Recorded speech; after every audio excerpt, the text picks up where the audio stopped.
We're live, sir. You got to give me a second here. I'm trying to bring it up, but you want to come over here real quick? Oh, there, it's here.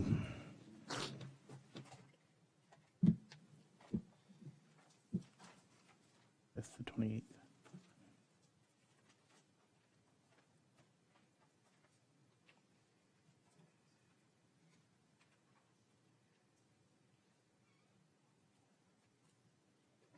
Yeah, but the packet's not working. That's what the issue was. So I can just pull it up on that main page and it should be fine. Let's see if it works. Hold on. See? It doesn't work. Watch this. Wait. So if I go this way, though, it will work that way. That's the only way it works from this page. It stopped working. It stopped working through this. That's how I brought this one up, was through that. So this is the only way that I was able to look at it over the week. So there's an issue, and I think it's with the software. It's got to be.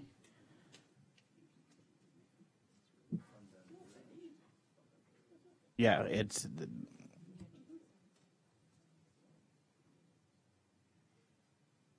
I didn't have a problem. Melissa, what software system are you running on your iPad? What are you up to? Did it update? Oh, hold on. Yeah, I'm on the website, so the software update. Mine's at 15.7. It says up to date. So Was here, but it's fine. I'll figure it out later. I got access to it this way, so I'll just go through the website. All right, you ready? Ready? Yes. Call to order. Time is now 7:21 p.m. Wednesday, September 28, 2022. Pledge of Allegiance. We'll use the flag in the front of the room. Pledge allegiance. pledge allegiance to the flag of the United States of America and to the republic for which it stands, one nation, under God, indivisible, with liberty and justice for all.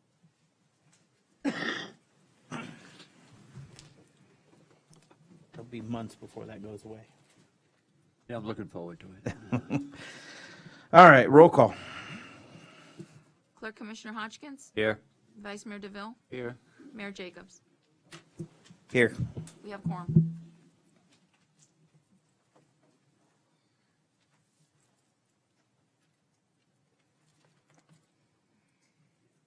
I'm going to take just a half a second. Please bear with me for a moment.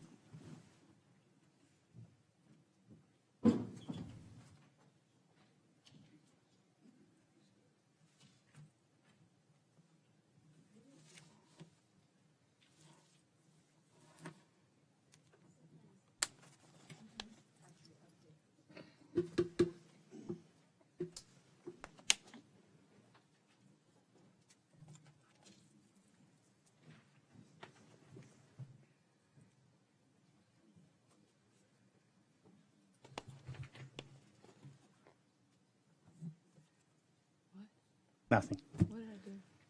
Can you call my wife and see if she took my phone with her, please? Oh. Thank you.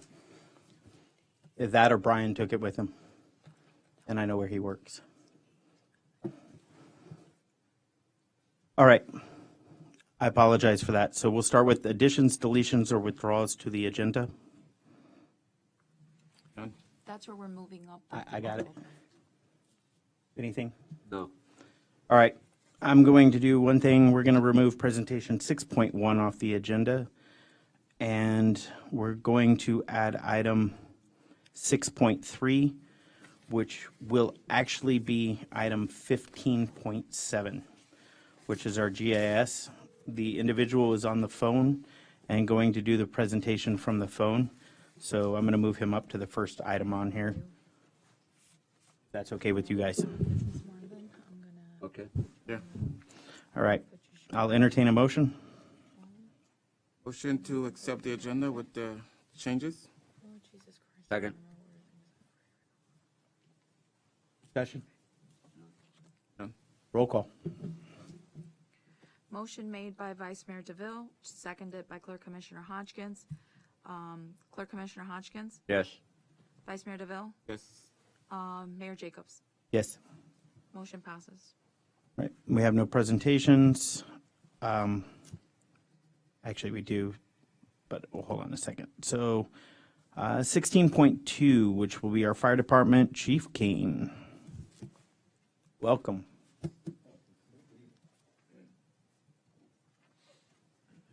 Your report is literally the same thing every month with It just is. It very is. minimal changes. I bet you next month it'll be a little bit larger. It will be November. Yes. I'm voting on November. It comes back. Go Good ahead. evening, Mr. Mayor, Mr. Vice Mayor, Clerk Commission, and staff. Battalion Chief Michael Kane, Broward Sheriff's Office Fire Rescue, representing Pembroke Park.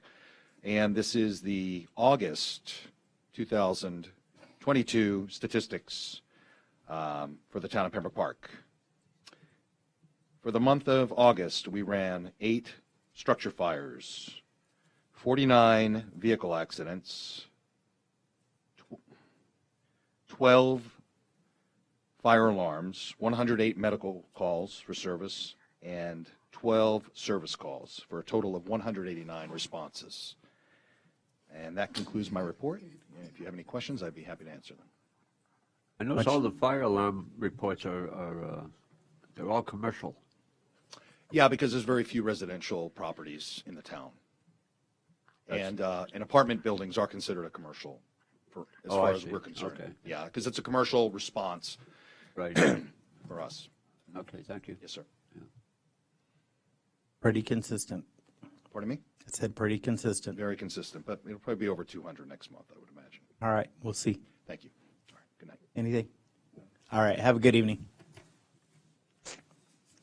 Okay, 6.3. This will be item 15.7, GIS Phase 3 for public services. And would this be you? I It have would. him on the phone. Okay, hold on one second. Okay. Good evening, Mayor, Commissioners. Mark McCool, IT Director. Rob, I don't know where he went to, but I can step in for him. Oh, there he is. Oh, there he is. Okay. Rob? Would you like to come up for the GIS, the individuals on the phone? And I'm not going to be rude, but I don't know what his name is, so. No, I know Rob. Brock. Brock? Okay. Brock, Clark, welcome. Public Services Director. Hi. Hi. Essentially, what we're asking for is to move into the third phase of our GIS, which is a complement to everything we're doing here at the town, to be able to, and I want to say a special thank you to the IT department and the IT director for making this thing happen for us, and moving in the right direction for the GIS. I have Brock on the phone. Yes, so. I'm going to have him start his presentation. Okay. Sir, hold on one second. I'm going to put you on speaker. Okay, thank you. All right, go ahead, sir. All right, thank you for inviting me remotely to speak with you this evening. My name is Brock Ryan. I'm the GIS manager with Interim. Before I get too far along, can everyone hear me okay? We can hear you just fine. Perfect. And I believe there should be some slides in front of you as well. Is that working? Yes, sir. It is. Perfect. So Interdep is an IT, GIS, and security consulting and managed service provider firm based out of Atlanta, Georgia, specializing in helping small and mid-sized local governments tackle technology challenges to improve the lives of people and the communities we serve. I've been working with Pembroke Park over the last 2 years to stand up GIS capabilities for the town. Next slide, please. So a lot of times when I do this, a lot of people ask, what is GIS? And there's typically more than one in the room. So GIS stands for Geographic Information Systems. Basically, it's the components, technology, and software, people, and processes to manage and leverage the power of location data. And what do I mean by location data? Literally anything and everything that can be associated with a place, not necessarily just addresses. As you can imagine, state and local governments are one of the biggest users of GIS and location data for the simple reason that you have assets, infrastructure, records, people, that are geographically dispersed throughout and within your jurisdictional boundary. Next slide, please. Pardon me. Okay, now that we've established what GIS is, let me jump into what I'm here to talk about this evening, which is how Pembroke Park is using GIS. We've started with phase 1 and 2. Next slide, please. When I was first brought on to this project, the town had no GIS, no systems, data, or software, or really any way to leverage the power of location data. So the initial phase aimed to stand up some of these components that would form the backbone of the town's burgeoning GIS. During this phase, my team and I configured a cloud-based infrastructure, sourced, compiled, and created location data for basic town assets. For example, roads, boundaries, addresses, parcels, commission districts, and more. We've also built and developed the town's very own GIS website and interactive town map. Phase 1 was completed in September of 2021. Next slide, please. Now, phase 2 was divided into 2 main parts, an A and a B. Phase 2A focused on expanding the core capabilities of the town's GIS to better serve the planning and zoning and building department. And in this phase, we worked to build out additional data sets like zoning, land use, private developments, alcohol license, overlays, and much more. This phase was completed as of this month. In the next slide, you can see some example screenshots of some of the products and tools that were created for the town. Next slide, please. And hopefully, if I've done my math right, you're looking at some example slides of the town's GIS website in the top left corner and bottom right corner, showcasing the interactive web maps. And in the top right and bottom left corner, pardon me, you can see some of the many capabilities of the town's GIS, including viewing different data layers to see spatial patterns, toggling imagery to see what the area looks like from bird's eye view, and clicking on different data points to reveal more information like parcel addresses, owner name, and millage and land use codes. To go from absolutely nothing to having all of these capabilities at your fingertips, where it's easily searchable, is remarkable. But there's more.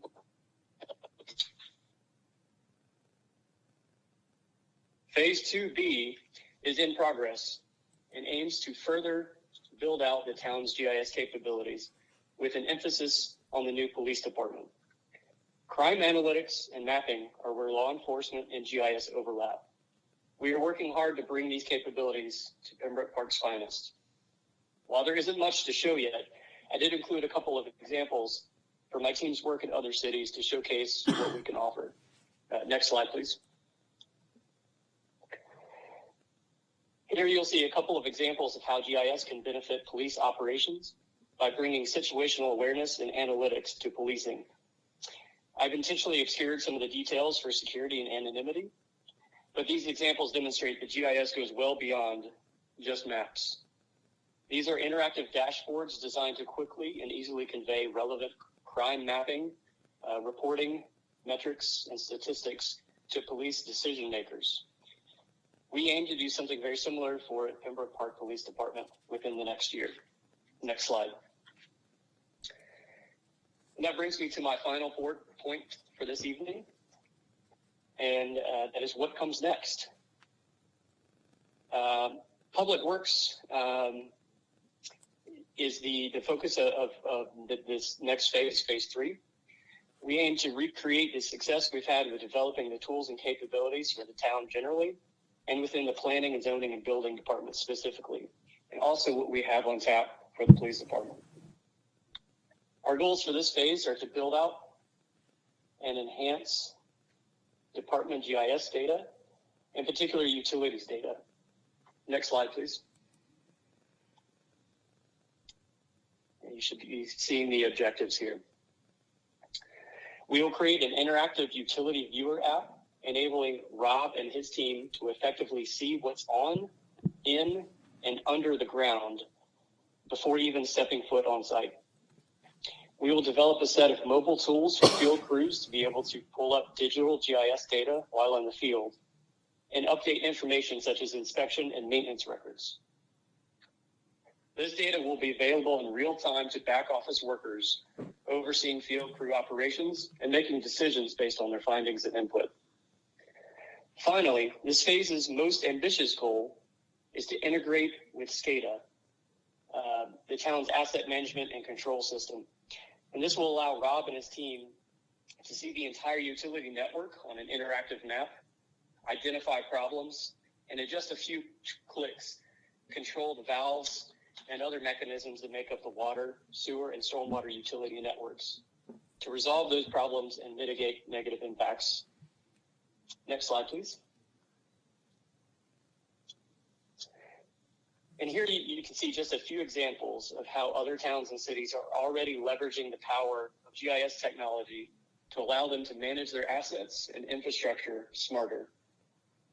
As you can see, these aren't just maps. The dashboards, field tools, and overall data management solutions designed to make the day-to-day tasks easier so you can focus on your most important work, serving the great citizens of Pembroke Park. That's all for me. The last slide here is just pause for questions. Pending any questions, I'll turn it back over. Thank you for your time. Ray, do you have any questions? What's the estimated completion time for phase 3?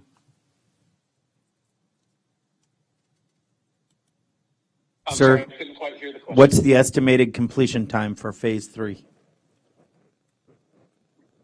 Within the 2023 fiscal year. So by September of next year. Commissioner? Okay, thank you. Or Commissioner? None. Thank you. I don't have any questions either. Thank you very much for your time today. Thank you very much. Have a great evening. Thank you, Brock. Greatly appreciate it.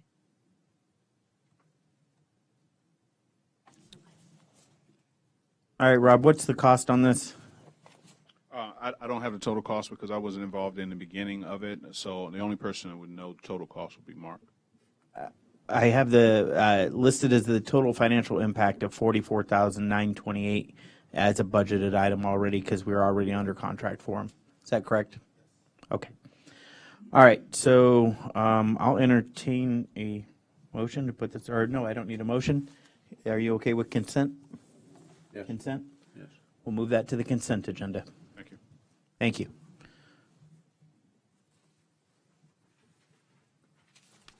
All right. Mr. Segerson, we're on to you. Lobbyist report 7.1. Mr. Segerson. David Segerson. Tall people coming in tonight. Is this on? Yeah, it's tap on it a couple times. I don't think it is. I don't see the red light on the back end.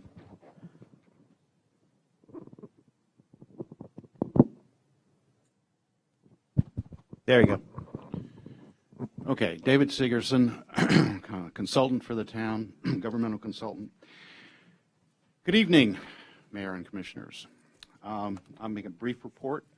Obviously, this is an off time for the legislature. Most of them are campaigning.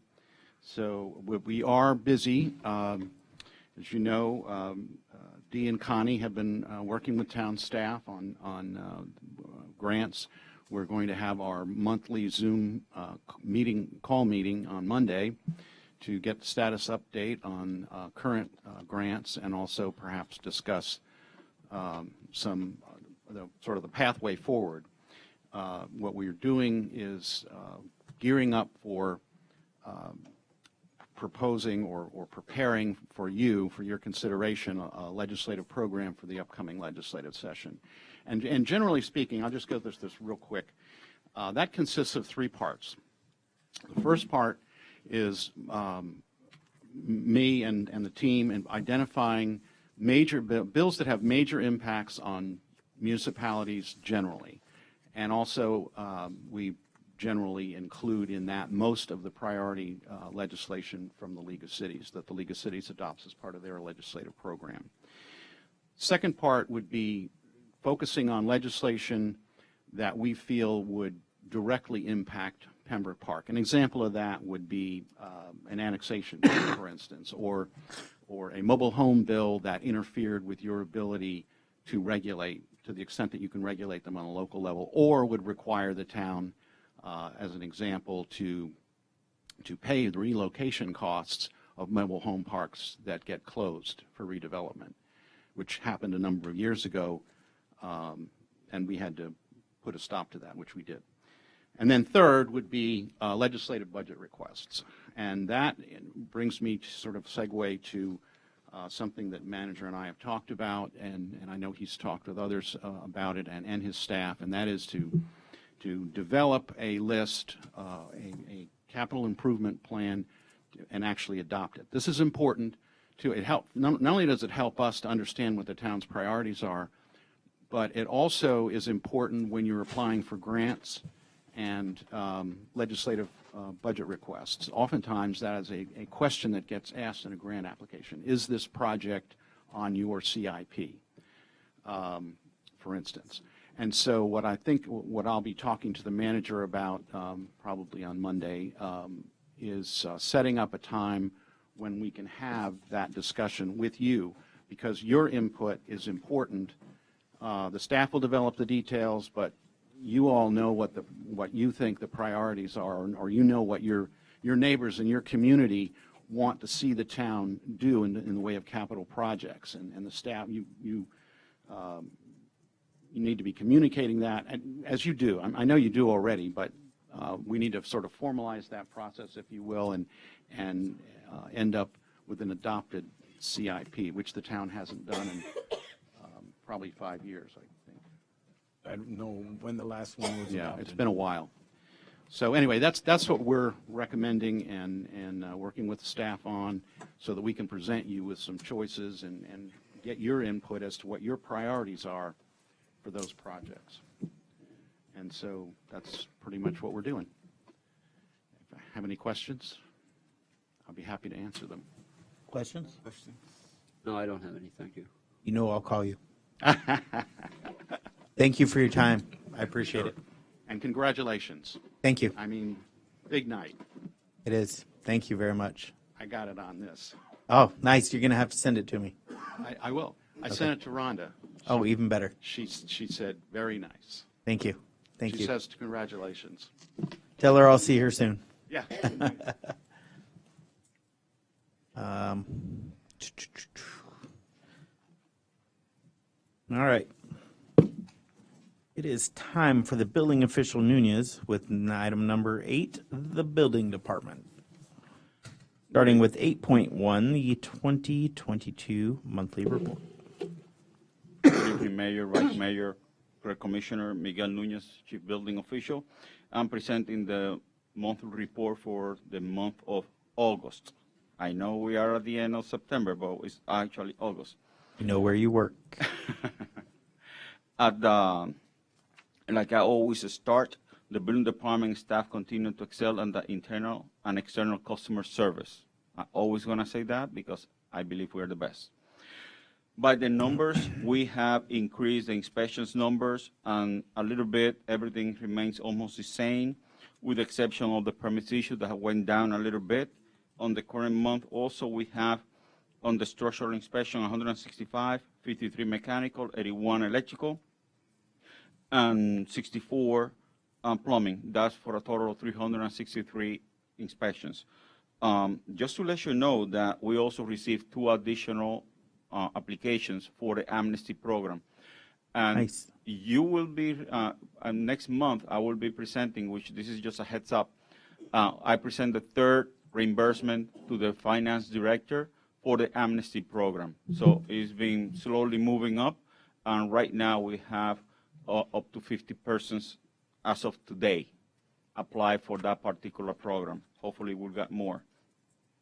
Per the revenues, the building department and the associated disciplines, remember this is only structural, electrical, plumbing, and mechanical. We have collected $257,174.99 for this particular month of August, which actually allowed us to maintain and break our budget break even. So that means we are right now working in above our budget, which is great. In regards to the large construction projects, I'm happy to announce that building 2 and 3 on Seneca, the 2 largest buildings, they compromise to an approximately 600,000 square feet. Both permits were issued and they are under construction. Right now, they're preparing the path for the casting bed and the foundation, so that way they can do the tilt walls. Obviously, Coca-Cola is a constant partner of us, is multiple buildings. Wawa storage buildings and the hospital, which is the Seneca Town Center. We are in the second review cycle and it's moving fast. Magnolia Townhomes, which is right here at 52nd Avenue, they already passed the DRC and we just move them to the PNC, the Planning and Zoning Board, and hopefully for the following month, with the help with our planning consultant, we will be moving them to the commission for approval. Pembroke Oaks, we're still on the same pre-application meeting. That's the building right next to us. And Pembroke Villas and Pembroke Plaza still in the same. One thing that I would like to inform you, O'Reilly, it appears that it's going to be a success. We're ready to issue the permit either before the end of the fiscal year or shortly after the end of this fiscal year, aka the beginning of next. We have in communication with her, and they're just missing a couple of touches. Basically, everything is almost approved already. Same thing happened with the car wash. The car wash, they finally got their approval from Broward County. We're just waiting for the final approval and the documentation so we can issue the permit. And obviously, in that, we have processing numerous addition, renovations, alterations for mobile homes, apartments, roofing, complexes, and so on like that. And I'm here to answer any questions you may have, trying to make it faster. Any questions? I don't have any, thank you. Nobody has any questions? Thank you. Thank you. How about we go to 8.2? Oh, 8.2, the proposed dumpster enclosure agreement requirements. Yes. Mayor, Vice Mayor, Clerk Commissioner, Miguel Nunez, building official. At this time, we would like to propose to the Town Commission to accept the proposed addition to the ordinances, which require to all commercial and multi-residential buildings to have a dumpster enclosure to avoid the garbage bins to be placed in the wrong locations outside of their control while maintaining a level of vermin and garbage isolation to spill to the town-owned infrastructure, that aka stormwater, drainage systems, and the roads. If you drive to some areas of this town, you're gonna find that they place the dumpsters right on the middle of the street, right on the middle of certain locations, and you can see the garbage overfilling in all the locations. By having this ordinance and this approved that has been worked out by the town attorney and myself, we believe that will contain those areas, that will isolate all those garbage in the road. And you can see that because we have seen it because of the graffitis, and especially because we have an agreement with Waste Management. You see that all the time they are replacing the dumpsters. So just want to make sure that we are start getting the town in a very simple and beautiful city, starting from here. All right. If you have any questions, I'm here to answer them.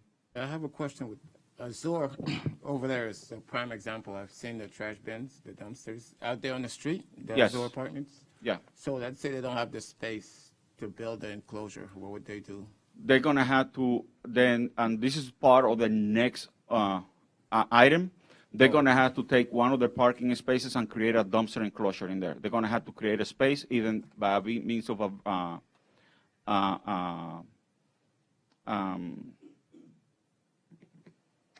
variance. Sorry, so many things in my head.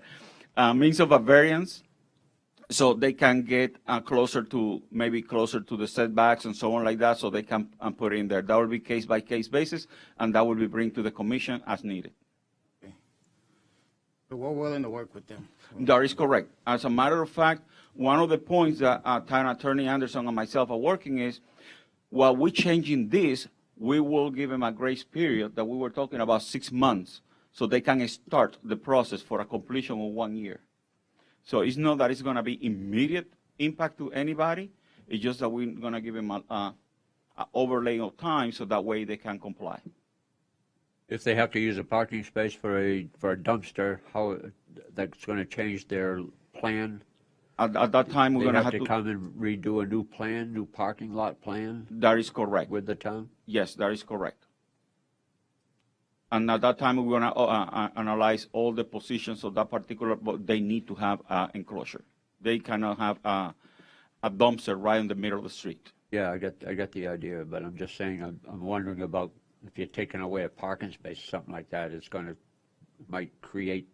we're going to create a problem for them, you know what I mean? Well, I think he meant, you know how we have a minimum parking requirement based on the property? And that's going to be addressed in a future location. We're going by one at a time. We just cannot change the entire code of ordinances in one meeting. Any more questions? I guess we'll wait and see those changes, okay? That is correct, sir. You're going to see the initial part is going to be on the next presentation. All right, thank you. Okay. All right. You want this, how do you want this, a consent?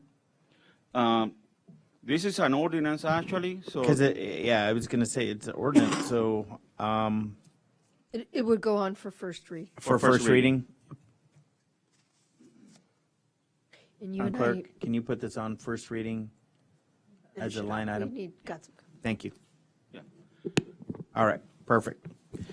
8.3, proposed change to parking lot space dimensions, Town Ordinance 28301. This is the second part of a companion to that particular, so I start minimizing the parking spaces.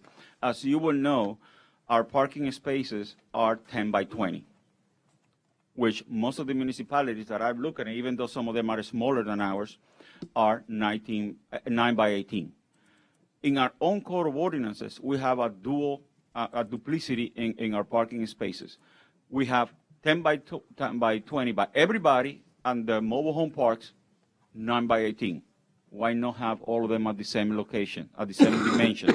That will give them additional space for them to start working, depending on the number of spaces, depending on the number and the location of those particular enclosures that I mentioned earlier, that they can start creating a space. Obviously, the densities and the number of spaces, that's going to be worked out later. And if I need it, like I mentioned, that will be in a variance. However, if you look in your backup materials, you're going to see that I put 3 examples: the city of Coral Springs, the city of Lauderhill, and the city of Miramar.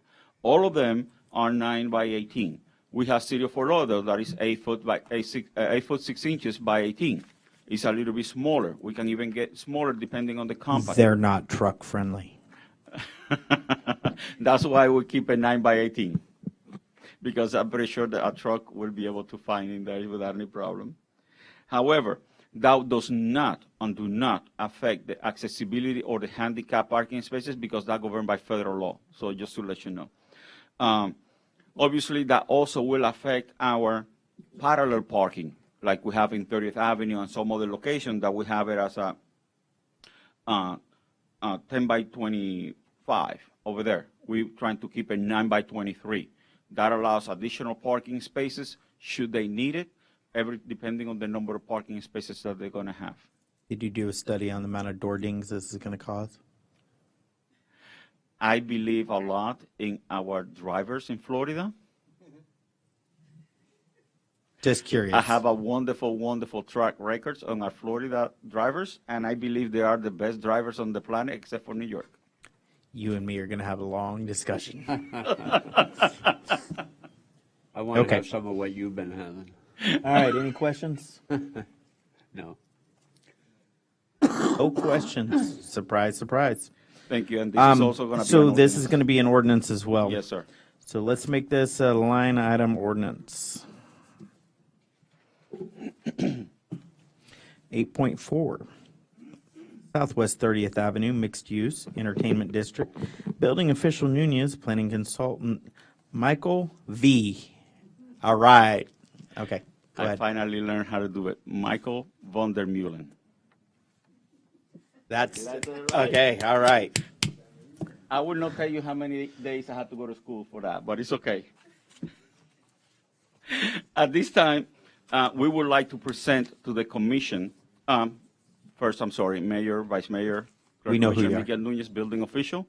At this point in time, we would like to present to the commission our propose a new district. That new district is going to be on Southwest 30th Avenue. We present it to be north of Hallandale Beach Boulevard, south of Pembroke Road, with certain exceptions. We're talking about 3/4 of a mile that right now is underutilized for many reasons. At that time, we would like to have that as a mixed-use, high-density, and at the same time, entertaining district. We don't have in the town of Pembroke Park a location that we can say, this is our entertaining district. This is where we go. This is where we bring our persons that want to visit our town. And in addition to that, we have not exploit, I should say, our I-95 frontage. I wanted to call that Pembroke Park Point. No, it's not a copy from Dania Point. But just to let you know, very similar concept. At that time, it just basically, like I mentioned, high density, parking spaces. They're going to have parking spaces, hotels, and so on like that. But for that reason, this is a collaborative effort from the building department, the manager's office, the town attorney's office, and our planning consultant, Keith and Associates, and the name of Michael Vonder Meulen. So I would like to bring Mike V, so he can present the idea that we've been discussing for this particular district. Mike, welcome. Come on up. Michael V, everybody. Round of applause. Welcome. Thank you. Thank you. We got to feel you welcome when you come, you know. All right. So after this presentation, I don't know if you're going to clap or try to hang me. Well, we got things to throw up here. I got a pretty good mallet, so, right. you know, keep it good. Good evening, Mayor and Commissioners. My name is Mike Vonder Meulen with Keith. And, fantastic. Thank you. Fancy. We're high-tech around here. Yes. Hopefully I can use it correctly. One step above the Stone Age. All right. So Miguel had given you a brief overview of some of the ideas that the town staff has been considering and would like to go ahead and present to you. We would like for you to go ahead and put your imagination hat on, because this is something that I don't think the town has. Or I wear a lot of hats already, yes, so. Or has experienced in the past. So the images that you're going to see in here, these are all conceptual. These are just ideas for this particular area. So let's go ahead and talk about it. So it's 30th Avenue, the study area. It's going to be between. Thank you, Chief. Pembroke Road and Hallandale Beach Boulevard.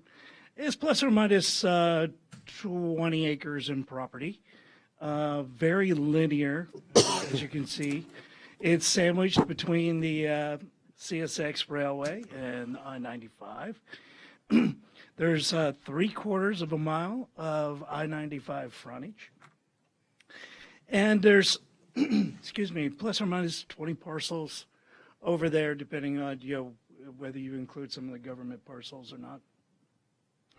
And the existing age of the buildings range anywhere from the 1960s to 2007.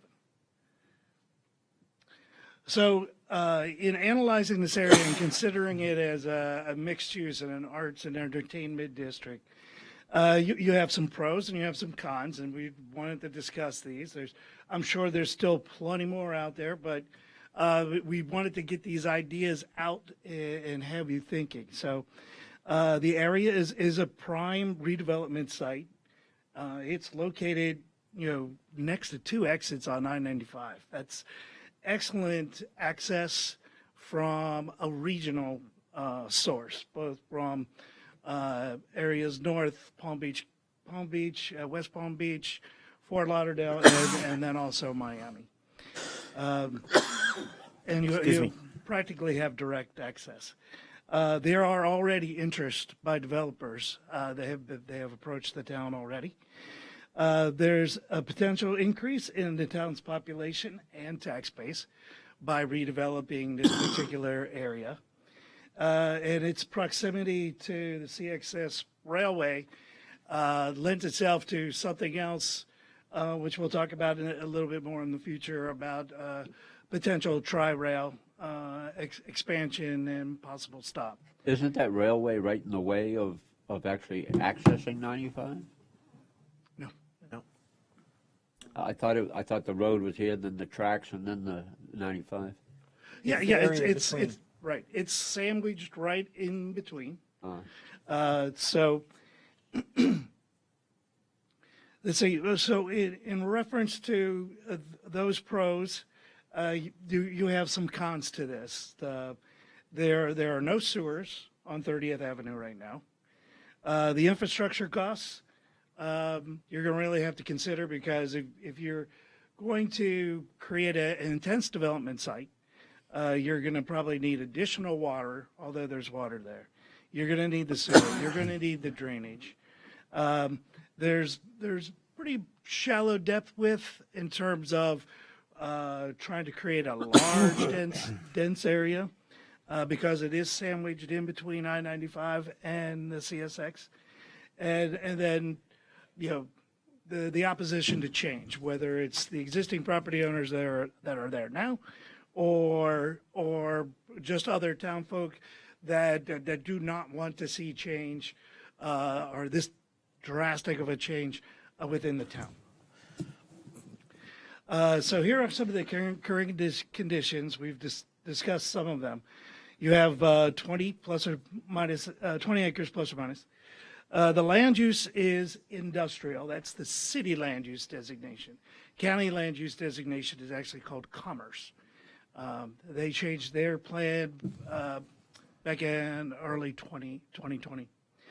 The zoning is M1, which is the industrial, except for that little parcel right down there on Hallandale Beach Boulevard, which is B1, commercial. 30th Avenue, the actual width of the road changes. You have anywhere between 50 feet and sometimes as less as 24 feet in certain areas of the property. Much of the property will require to be platted or replatted, which it's a somewhat lengthy process. It takes 8 months to a year, depending on how meetings line up, because you're required to have both town approval and county approval for those plats. Most of the buildings right now are on septic, and the majority of those buildings over there are actually over 50 years old. So again, kind of prime for redevelopment. Here's some of the imagery as we go ahead and talk, but I think we wanted to show some of the types of buildings. They could be brick, they could be modern with bright colors, or they could be very glass oriented, or even green with green walls. And so some of these imageries were just here just to help your imagination, to help you visualize what could occur on 30th. So the idea, as Miguel had mentioned, was to go ahead and propose an arts and entertainment mixed use. Much like you've probably heard the terminology that's used for a couple other big projects, live, work, play. So some of the uses here: commercial recreation, entertainment venues, you would have office, you would have retail, restaurants. So encouraging active ground level or even multi-level, as we talk about this a little bit more, multi-level activity, pedestrian activated areas along 30th Avenue. A hotel and residential. So being able to have a hotel here, servicing both the town and the surrounding area, as well as having close access to the larger cities, Miami, Fort Lauderdale, the airports, Miami and Fort Lauderdale. The proposed zoning regulations would be to really create an intense area. And as one of the areas that, one of the things that's really nice about this is that, you know, this area is sandwiched in between I-95 and the railroad tracks. It lends itself to probably being a good and intense use. It's not going to affect anybody that directly abuts it, because you have 100 to 150 feet of railroad on one side and several hundred feet of interstate on the other. Excuse me. So the proposed zoning regulations and the increased intensities would, require the ground floor commercial, create the active use, create the pedestrians here, the utilizing retail, restaurants, and entertainment to just create this nice active area, which is just 3/4 of a mile, so you could walk it. Did they look at pollution at all? I mean, you got 1,000 cars a minute going down 95 there. We didn't I do don't any want to sit outside and have a martini. Well, and that's it. I think you want to gear, and what's interesting about the road right now is that one portion is right along the roadway, and then it cuts back, and then you have a buffer. So that is going to be one of the considerations, is the noise pollution, to go ahead and address that with the building design itself. So the height limits in the 100, 150, possibly even a 200-foot height limit for bonuses. If a developer provides affordable housing or public artwork or open space that's available to the public, whether it's on the ground level or on an upper level, but it's open to the public. We want to reduce the minimum pervious requirements, so there may be some kind of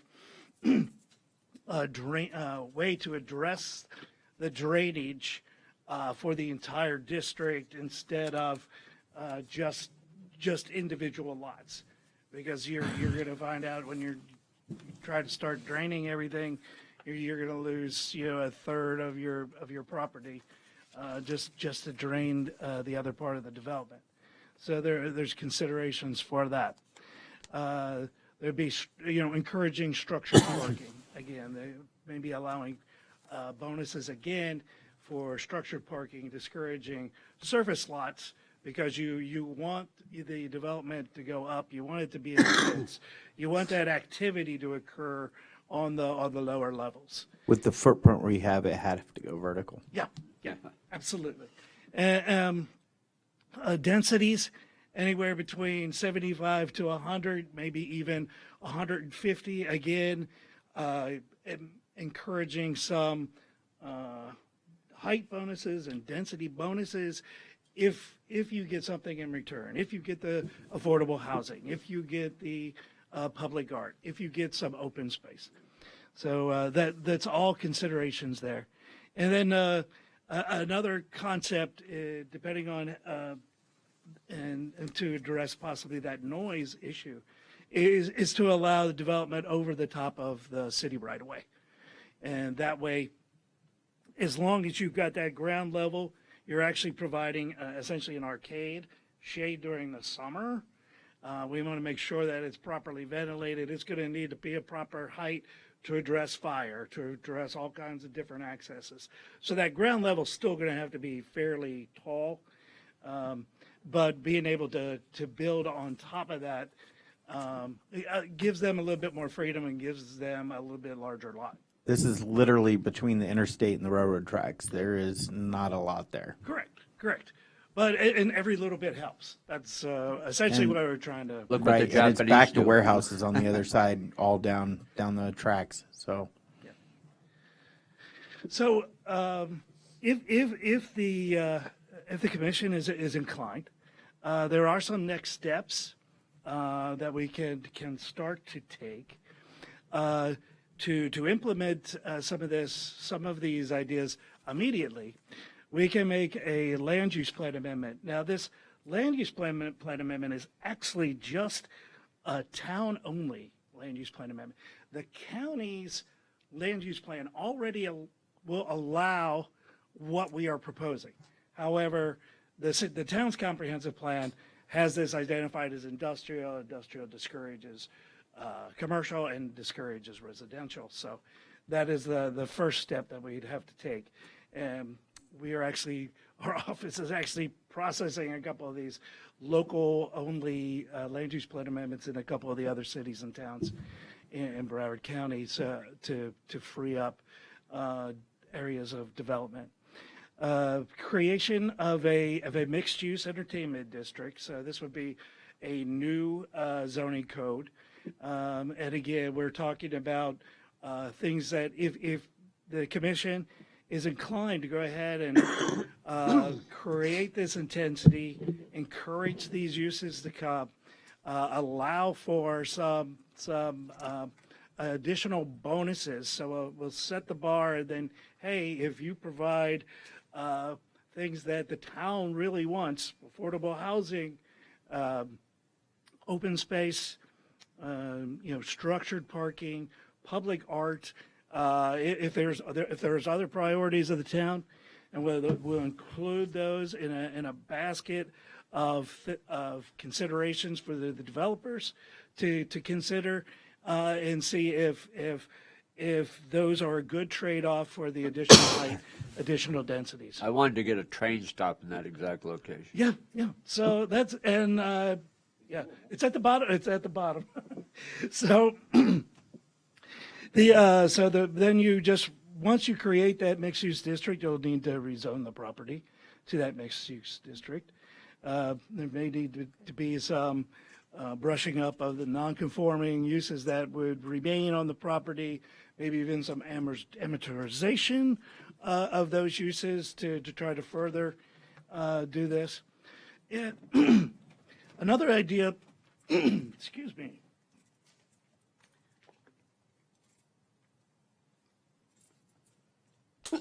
Another idea to offset a lot of the infrastructure costs. I was able to talk to a couple of our city engineers, and I think they have already developed an estimate to install sewer on 30th Avenue, and it's just under $4 million. So you would also need, you're going to end up ripping up the road. You're going to need public sidewalks. You're going to need areas where maybe in the public right-of-way there's going to be your parallel parking. So all of that is infrastructure costs could be covered under what is considered and allowed by the state under Community Development District, or CDD. I think there's another consideration, which would be just a special assessment on all of the property owners equally, or prorated based on their acreages or lot frontage. And then there are further steps that can occur, because getting this next step is a quick one. The creation of the zoning district and the rezoning of the property and the local LUPA, those all can occur within about 6 months. However, the city has flex units and is able to request redevelopment units at $500 or 500 units a batch from the county. And we can use that as a part of that first initial step if there is immediate interest in redeveloping some of this property. And then further steps is to go ahead and do a second land use amendment to what they call an activity center. Because essentially the uses you're proposing, all these mixes of uses, all this intensity, they are, excuse me, there are areas designated all over Broward County that are activity centers. Some of them are called local activity centers, some are regional activity centers, but for the most part, creating an activity center. the nice thing about this, the state changed some of their laws, increased the acreage. The 20 plus or minus acres for this project is considered a small scale amendment. So the process should take 8 months to a year, but there's a lot of analysis that needs to go on, and you're going to be setting yourself up because you're going to set a ceiling on it when you create an activity center. That you're going to create the basket of rights that you want. You're going to specify the number of hotel rooms, specify the residential units, specify the square footages, and you're going to set this ceiling, and then you're going to analyze all of your infrastructure requirements because of that maximum, and that's what's required by the county and the state. And then additional further steps. Explore better access to the site. There's limited accesses. Left turn lanes are going to be a little difficult because of its proximity to I-95 and the railroad tracks. So there could be some wayfinding that can be used. There may be some negotiation with FDOT that there's a little, before you get to Hallandale Beach Boulevard, you're able to make a right turn in and out of that off ramp right into 30th Avenue. And then also, one of the nice things when you increase densities and intensities like this, the county and the state and the regional authorities are always encouraging mass transit. So the consideration of a rail stop in this area would be one that can be moved forward, presented to the MPO, and presented to Tri-Rail, and to see what their considerations would be for such a stop. And I think that concludes my presentation. Well, I totally support this, and my only concern is that we're still on septic, So along with updating the entire area, we'd have to be updating that along the way. Mayor, but I just want to remind the commission, we did the route study already, so Yeah. we did preliminary work on that. So, we can keep moving forward on that end as well.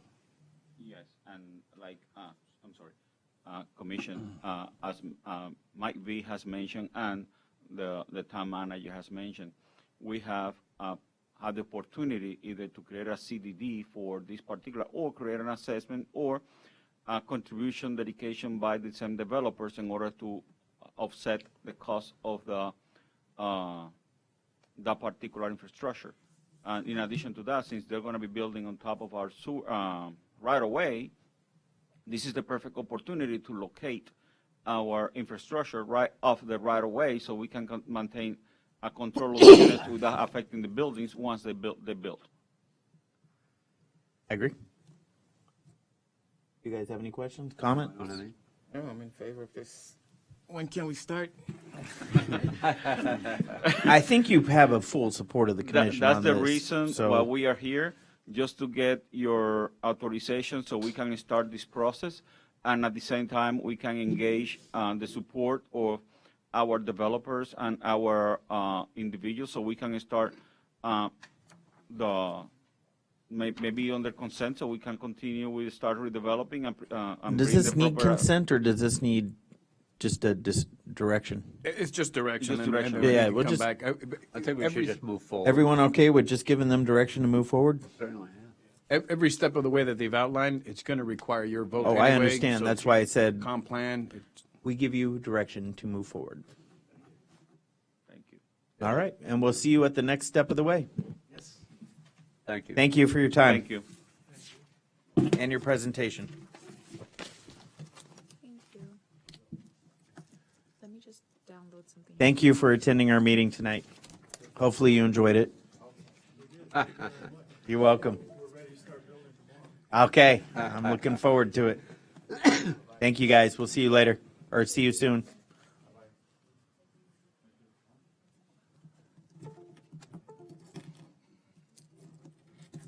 All right, here we go. Y'all know what time it is now. Chief Code Enforcement Officer Ramirez with the Code Enforcement Report. 9.1, Code Enforcement Department Report August 2022. Good evening, Mayor, Vice Mayor, and Clerk Commissioner. Chief Code Enforcement Officer Jocelyn Ramirez reporting. Can you give me 1 second? We're fighting through this iPad issue, so let me.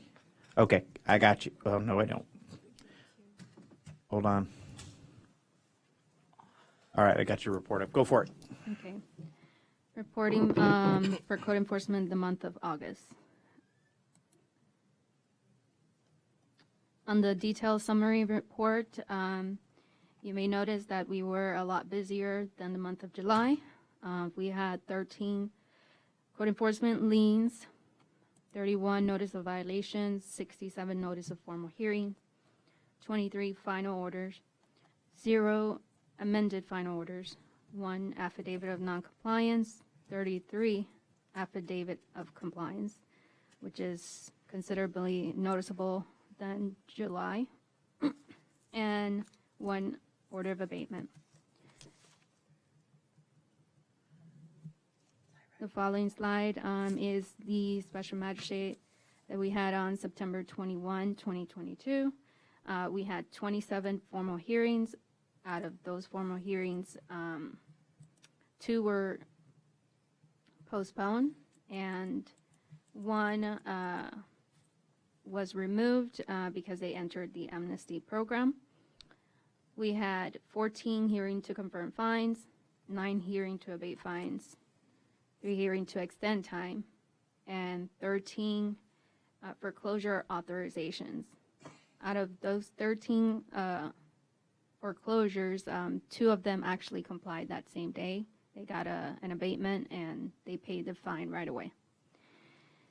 Our next hearing is on October 19, 22 at 9 a.m. and we will have our new magistrate, Andrea McKinney, attending that one. The next few slides are before and after photos for the months of August. First property is 2633 South Park Road. The before is the conditions of the walls. There's a lot of blight condition, and the parking lot is in disrepair. The after photos, they painted the building, redid the parking lot, repaved and restriped with permits. The following property is 2665 through 2681 South Park Road, where there was a business operating without a BTR. And they did a lot of unpermitted work inside, plumbing, electrical, mechanical, structural. So they had a ongoing violation, and you see the after photo, they demoed everything inside and no operations are conducted. The following property is on 3153 West Hollandale Beach Boulevard. They had unpermitted signs put up on the restaurant. The after photo, they removed them, and they still do have the opportunity to obtain permits to put signs. The next is a violation where they installed a fire alarm system without a permit. You could see there a picture of that they pulled the permit and completed it. And the next property is 1804 Southwest 31st Avenue. They had unpermitted signs, and they did alterations inside the unit. The after is they got a demo permit to remove all the unpermitted signs, and they got a permit for the commercial alterations inside. And that concludes my report. Any questions? You want the good news or bad news? Both.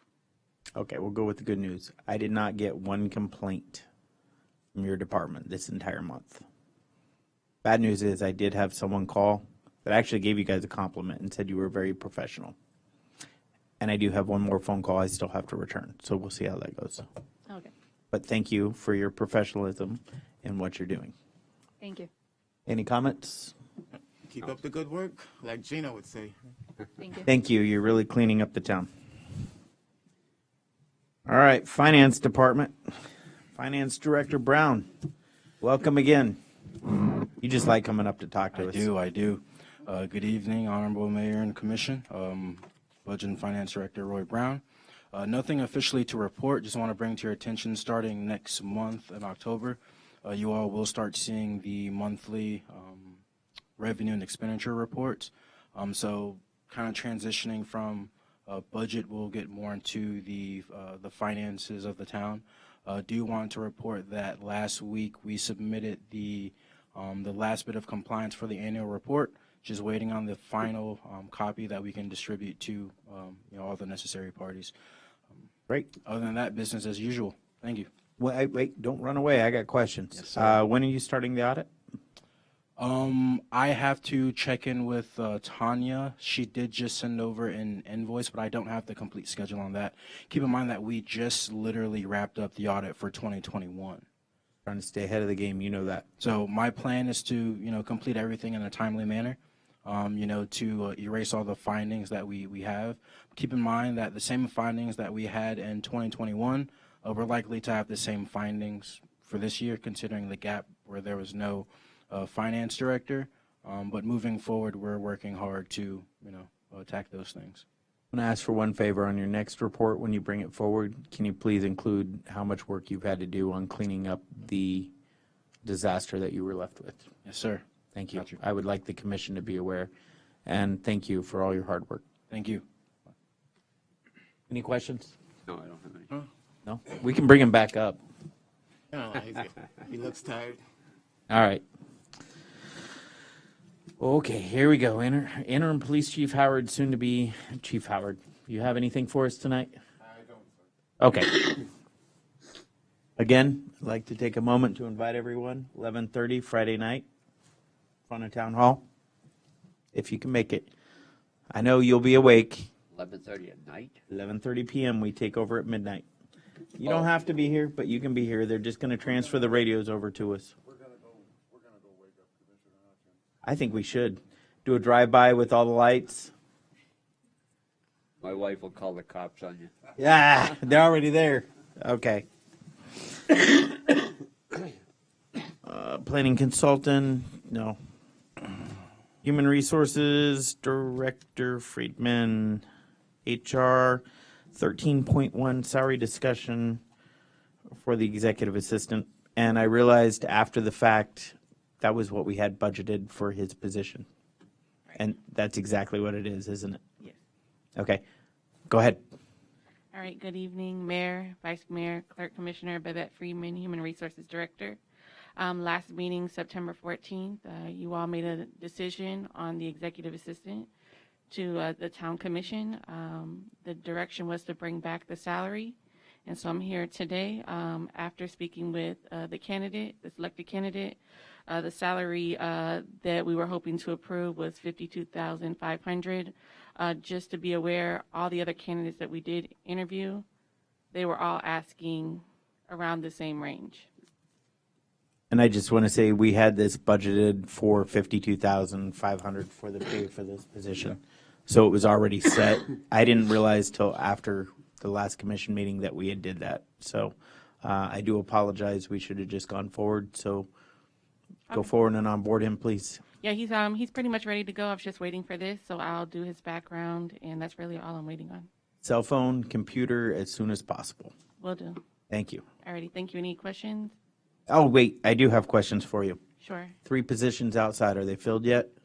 No, we've had a struggle with the stormwater. We were supposed to do the interviews this week for the other 2 positions in parks, but due to the storm, I was kind of unsure, so we're going to have them scheduled for next week. Okay. What else do we have for vacancies that need filled? That's it? Oh, with the planner, and that one is going to be a struggle.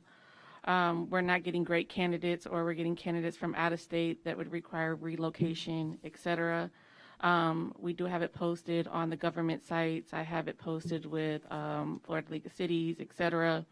We're just not getting anything great. I'm going to reach out to American Planning Association and see about posting with them. And I've already reached out to the local colleges to see if maybe we can have somebody who may be super green, but is willing to learn and be molded. I think your building department is pretty good at shaping the right person when they come in. And we've had that discussion. Okay. Lastly, when it comes to the signing or logging in or clocking in for the police department, they do things very differently. They check in and off on their radios, so they are exempt. They do not fall under the same rules as town staff. The police department has a whole different way that officers check on and off through the communication system with Broward County. I'm just not sure how that's going to communicate to our payroll system unless they have to enter it manually. Also, Chief Howard, you want to come up real quick? He can answer the question for you. I think we can get together maybe next week and discuss it, because I also need a way to track the overtime and stuff that we're going to do. So, yeah. Okay, if you could have a meeting and make that work, I yeah, that greatly was kind of appreciate on my it. list of things to do now that the police department will be up and running. That was on my to-do list. Yeah, the communications run differently. They log or check in and off via radio. So Yeah, I reached out to some other police departments to see how they do, and it seems some do clock in and some do not. So it's just up to us on how we'd like to move forward and actually how to make sure that everybody gets paid properly. yeah, we'll have the police chief and you get together on that. Will do. Okay. Any other questions from any of the other Anyone? commissioners? No, I don't have. Anyone? Thank you. Alrighty, thank you Thank so you. much. All right, IT department, Pacula, where'd he go? He ran away? He doesn't have anything. Please get with him to figure out the IT issue with this, because this is now 2 meetings. I don't know what it is, because I had to log in through the website to get it up before, but there is definitely an issue, and it's not just me, it's others too. I don't know if you. I did. Did you update recently? Mine automatically updates, so he's not having an issue. No, I am. Oh, you are having an issue and you are not. So there's 3 of us right here having an issue. So just kind of get to the bottom of it and send an email out to us so we know what's going on. Maybe iCompass hasn't updated. So, all right. 15, Public Works Department, Public Services Director, Clark. 15.1, speed humps on South Park Road, Southwest 52nd Avenue. And I apologize, I have all my notes on my phone here. I didn't get a chance to print them out. Good evening, Rob Clark, Public Services Director.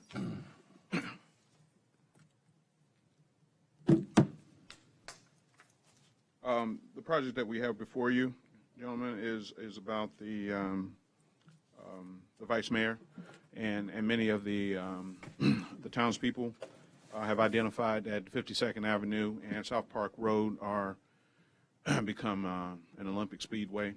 If we can to mitigate some of the issues, I'm requesting approval to move forward with the engineering cost as well as the design and bill for adding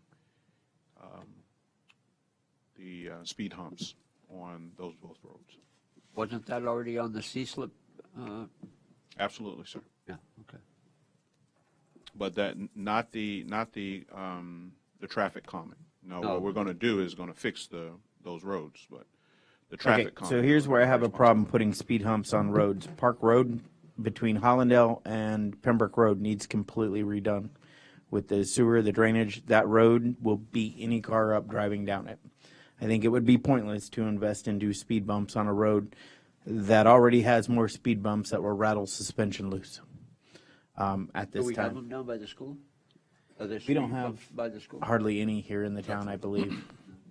The other thing is, what about the sinkhole over on 50, is it 52nd? The link isn't working for the backup.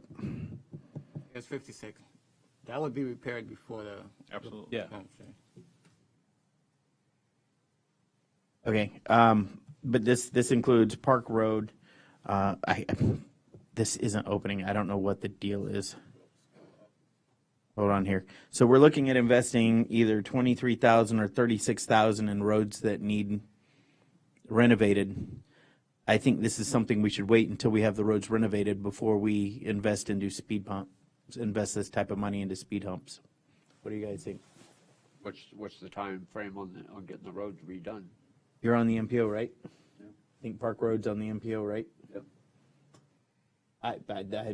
You have any info on it? I haven't gotten anything. Okay. I haven't got it. I'll get one. Okay, that would be on you, so how about we table this till you have information on it? I can bring it forward. Thank you, gentlemen. All right. Are we tabling 52nd also? I think that one added on that manager, what's that? It was on Added the, on the, it was one of the grants that we have Yeah, it's applied on the for. C-SLIP grant. It's a That's C-SLIP. C-SLIP. It's a complete streets grant. Right. And that's already included in there. No, traffic calming is not part of it. It's not part of that? Can we, well, is that, when would we be So we would, moving on to the construction or design of that? so we've got to move forward on these things, but I was trying to address not the C-SLIP portion of it and the direction we're moving with this. This was specific to traffic calming, which is the speed humps. Now, that project is separate, and we would have to go to them and see if they would allow traffic calming as part of it, because we went through the surtax model and started talking about things that we could do for traffic calming. At one point it was in, another point it was out. So we would have to go back to them and say, hey, can we add this as a part of it, or to see if it even qualifies. Then I guess my suggestion would be to go back to them, find out about it, and then bring it back at a later time. The other fact is that now that we have a police department, maybe we won't have a lot of speeders going up and down the street. We'll take all the help we can get. Any more questions on this? Okay, so we'll table this till more information comes available.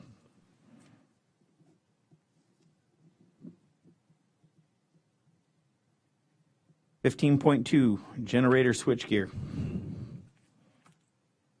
Essentially, what the Public Services Department is requesting is that in light of the changes that are going to be going on to the town hall, is that we upgrade the generator system, and requesting the approval to go out and start that process. Okay, so I read into this, and basically you're asking for a service change on this one. This reads as a complete service change on Town Hall at a cost of $231,000. Approximately, yes, sir. Okay, and you stated in here that this report clears all the code enforcement violations. It should. What code enforcement violations are on? With a code enforcement violation? It says code enforcement violations on here. No, I think he was referring to some of the other projects below or items that were identified in code. But in this particular, the generator switchgear, I don't think that had anything to do with the code.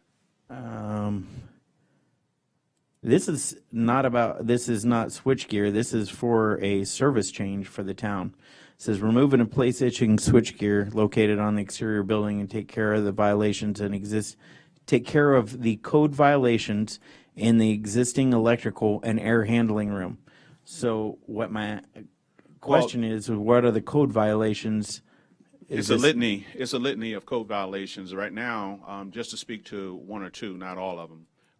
Through our investigation to bring in the police department, we found out that the service wasn't clearly identified as to whether it was three-phase coming into the building or single phase into the building.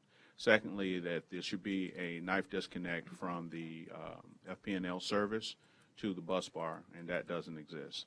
Third, one of the points that they brought out to me is that the Schedule 80 conduit from which that they're using in the building should not be used where the air handler is. Now, I'm not an electrician. This is secondhand from an engineer who did the inspection. But So my question would be, at the time it was installed, was that current for code? from my understanding, I don't know whether it was passing NEC at the time or not, but today's standard, it's not. Well, of course, everything changes and gets higher. I mean, look at the building standards in Miami-Dade County. They're the hardest in the country. Absolutely, and that's the point of moving forward. If we do it right now, we make the investment into the building, then we will be in the best possible position to add a generator to the building as well as if we were going to move forward with modifications to the elevator, and as well as the different changes throughout the building All right. that we're making. So what you're asking for is a 100 or 1,000 watt service panel, or new replacement to the existing panels, relocating the panels to the exterior of the building. Installation according to the National Electric contractors, drawings, insurance, miscellaneous parts and labor installed, negotiation with the building and fire department to secure permits, orientation, and startup included. This does not include startup and permit fees at a cost of $231,000.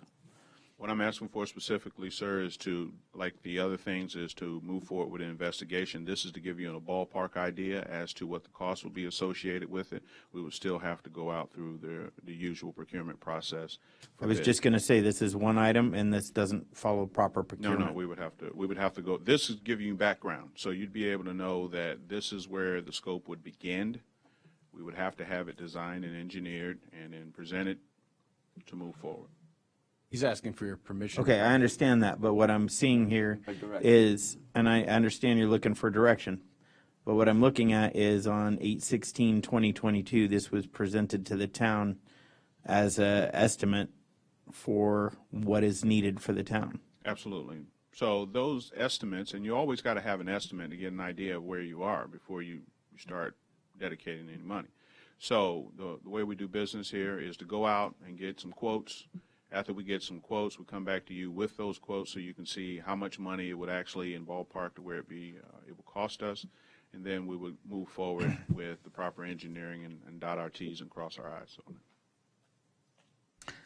All right, so what you're asking for is to go out and get quotes on this and see where we're at. No, sir. What I'm asking to do is, through your approval, is to say that, yes, we need a new switchgear so we can contact engineers and put together the appropriate documentation and follow the procurement process to have the switchgear replaced.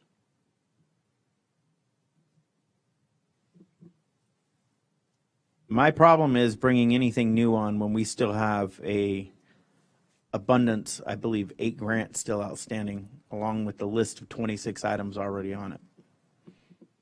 So where does this fit into that list of 26 items that we have? It doesn't at all. These are things here that, and quite honestly, Mayor, you bring up all the different activities associated with grants and everything like that. This is something that you directed us to move forward with fixing things around the town. This is one of the things that needed to be fixed. It's independent thereof. Okay, so what are you asking for then? I'm asking to move forward to contact an engineering firm to go out to one of our CCNA groups to design an actual switchgear and the service necessary for this building, to design it, to create the scope, give us a fee and what it was actually cost, and then move forward with a design and bill. All right, and how much is that going to cost? That itself, where we're saying that the budgeted amount, it shouldn't cost any more than around $230 to $250 for the actual device and the installation. Now we would have to deal with the professional skill set for the engineers to put that to go. So that'd be the added cost. So you're asking me to approve $231,000 right now? Well, I'm asking you to allow me to move forward with the process and to give you a rock-solid number with everything included. And then you come back and then you can make a decision whether you want to get it done or not. Okay, so how much money are you asking for then? He's not asking for any money. He's asking for permission to go get the numbers to present to you what it would cost. Means hiring an engineer, correct? Which means hiring an engineer, which engineers are not free and not cheap. Understand, but that number would have to come to you as well. Yes, sir. The engineering would have to come before you. So we can get an estimate from the engineers? We would get the total package, actually what it would cost us. That's what I'm asking for, is to go forth and get the total package, because yes, it'll be an expense That's what we associated. need. Okay, questions? None. The 231 is to give you an idea of exactly what. I understand what you're saying. It's just you're asking to go out to now get a quote for engineering when you're putting a quote here that it's going to cost us around $231,000. These are ballpark numbers, sir? But I'm saying this is not specific to what you're requesting. This is an estimate from someone else on what they plan to do. And now you're coming back and wanting to do engineering and find engineering companies to. But it gives us a nice scope, sir. It gives us I a get- scope of the work and what I needs to be understand. done. I understand. I think- All right. I think it's good to have that. So have you planned for the 231,000 and where it comes from? Absolutely, sir. Where's it come from? I talked to the manager. This could be a part of the ARPA documents. Don't count on ARPA for everything. I'm not counting it on for everything, but there's a number of things here in the building that need to get it. There's a great deal of stuff that needs done. We're all aware of that. In fact, you two both have a meeting for, I believe, a hearing this month that you have to attend. I will not be attending, but you both are to be there for that. That's correct. Okay. All right. So, you guys want to put this on consent for them to go out and look for engineering? Yes. Yeah. Go ahead and put that on consent. And that is item 15.2. Go to item 15.3. 15.3, gentlemen, is the same, based on the same premise, is that we're trying to prepare our own EOC and to have the backup necessary. And the portable generators that we have just won't have the capacity to run the building with the air conditioner as well as the elevators. We've contacted FP&L. I spoke to the manager. The manager said he wanted other estimates, and so we have those estimates there. Now, the FP&L presentation is a turnkey solution. What are the other estimates? Because all I'm The seeing is other estimates FP&L. would have to follow the same process. We would have to go to an engineering firm, design the scope, get the scope and fees together, and go out through the procurement process. That number that you see there is ballpark what the actual equipment should cost us. $280,000. Yes, sir. And that's again from Henry and Company. Yes, sir. So That doesn't mean we're going to use that. No, That's- that doesn't mean that. We still have I to get follow the that, procurement but process, sir. we've discussed the FP&L generator. Where's the other quotes? There are no other quotes that we would submit. This is just for guidance to move forward, sir. Okay, That's it. we asked before for several quotes for the generators. This is the same thing that we've already discussed before. Right. So why are we discussing it again without any other quotes? Well, I can get you more quotes, but the issue is to say, are we going to go in the direction of the FP&L, or are we going to go in the direction of not FP&L? Well, going with FP&L doesn't follow our procurement policy, and we need multiple quotes. We need 3 quotes, especially for something at this rate.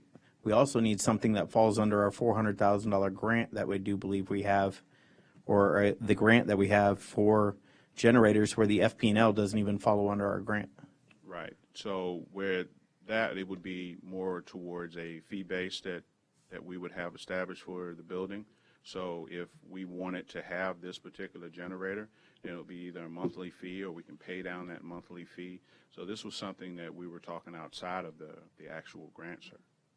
Okay, so you're about to throw $400,000 away on a grant? No, sir, we weren't throwing $400,000 away on a grant. But that $400,000 is slated for a generator. It wasn't slated just for the generator. We were talking about using it for other things, but we could use it for a generator. That I already portion is signed an into the extension on this one. Absolutely, sir. And I think it's about running to the end of its course. Okay. So my point being, here we are at another meeting. We have the same FP&L here with no other quotes of anything. This is kind of frankly a waste of time when you need to have at least 3 quotes to bring forward to all of us. Well, we have to get, if I understand the process correctly, sir, is that you have to give approval for us to move forward, and we go through the procurement process. We did that months ago. Right. So we haven't come up to the point of the procurement process, meaning that, okay, you're approved to move forward to buy the generator. We just decided. We never approved you to buy it. We approved you to go out to get the quotes for it. And here we are months later going over the same thing again with FP&L with not 3 quotes. Well, we have 3 quotes, sir. Where I'm looking for direction is that are we going to go with the FP&L process or we're going to go with the outside process? That's it. And Frankly, from what I have here, I can't tell you because the only thing you've been pitching is the FP&L. I haven't seen anything else other than the FP&L. That's what you keep bringing forward is the FP&L. I think this is maybe the third time I've said this. What's the difference seen this. between the FP&L and The third party. FPNL is a turnkey processor, and that means that Okay. FPNL will come in, change the switchgear out, put the generator in, and do all the necessary hookups, and then put us in a better position. But if you get a contractor that sells a generator, they do the same exact thing. It's not FP&L, it's another private company that does it. Right. But we don't get the support of FPNL if we do an outside company with that, and that's the reason why. You're looking for a maintenance-free solution that you don't have to deal with, and FP&L is the only one that's pitching that. Is that correct? Absolutely. So we have other options other than FP&L. So like I said, this is the third time you've brought this forward with FP&L. Right. This is the third time I'm seeing it, and I'm not seeing anything else to go with it. Well, It seems to me that this is the only item you are pitching when it comes to this generator, and you're not interested in any other option. But we are. We asked for other quotes, especially ones that the grant covers, so we're not spending the limited funds that the town has and wasting the grant that we have in place that we're running out of time on. I think the only quotes that you see are the only ones that we put in there, but we have other quotes from other generator companies. The only thing that's in here is FP&L. Yes, sir. And you should have another one in there. I got FP&L. Okay. Well, I mean, I can add that to you, but where, let me see if I can pull it up. There's a second one from Budget Henry. I have it up. From where? Budget Henry and Company. Yeah, Budget Henry is on here, that quote. But I got other quotes, sir. It's not that we didn't look up other quotes. Okay, so my point is, we've just had a 20-minute conversation over the same FP&L generator that we've had multiple times, and without it being complete and coming to the commission with a complete package for us, waste my time, your time, all of our time. We're still sitting here over the same FP&L generator. That's one, not covered under our grant, and two, it doesn't follow procurement with all the other items forward.